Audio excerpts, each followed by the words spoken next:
Le Fils de Dieu a été manifeste afin de détruire les œuvres du diable. 1 Jean 3,8. Il a effacé nos dettes en les attachant à la croix et en donnant son corps. Il s'affranchit des principautés et des puissances. Il s'est exposé au mépris en sa propre personne. Colossiens 2,15. Ces passages nous révèlent un nouvel aspect du sacrifice de Christ.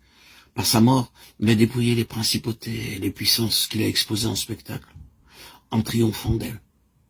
Il s'agit des principautés et puissances décrites dans Éphésiens 6,12 comme gouverneurs de ce monde de ténèbres, l'esprit mauvais ou légion d'esprits mauvais dans les lieux célestes. Le prophète Ésaïe avait annoncé que l'homme de douleur partagerait le butin avec les puissants. Et maintenant, l'apôtre Paul nous déclare qu'il a vaincu ces puissants sur la croix, qu'il les a dépouillés. Nous constatons une fois de plus qu'il faut vivre en Christ de la vie de la résurrection pour discerner toutes les richesses renfermées dans la croix. Ce n'est que lorsque le racheté a compris qu'il était mort avec Christ que Christ était mort pour lui, qu'il entre dans un domaine nouveau que l'apôtre nomme les lieux célestes, où il vit dans l'esprit et marche selon l'esprit. C'est alors qu'il réalise l'existence de ces puissances de ténèbres que ne connaissent pas ceux qui sont charnels et se conduisent à la manière des hommes. 1 Corinthiens 3,3.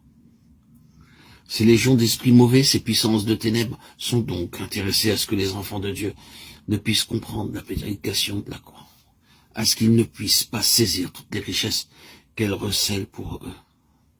Elles sont intéressées à ce que les rachetés ne pénètrent jamais dans ces régions spirituelles où les yeux s'ouvrent sur toutes les séductions de l'adversaire, où l'on découvre que ce n'est pas contre la chair et le sang qu'il faut combattre, mais contre les légions d'esprits mauvais. Éphésiens 6,12. C'est pourquoi le grand ennemi des âmes s'attaque sans relâche à la prédication de la croix. Il mobilise toutes les puissances de l'enfer pour empêcher le racheté de comprendre l'étendue de la victoire du calvaire sur lui et ses légions.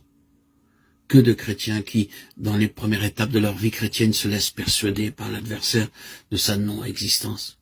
Ou bien au contraire, l'ennemi se révélera à eux avec tant de puissance en les enlaçant dans les chaînes du péché, qu'ils seront convaincus qu'il n'y a point de délivrance possible tant qu'ils habitent ce corps.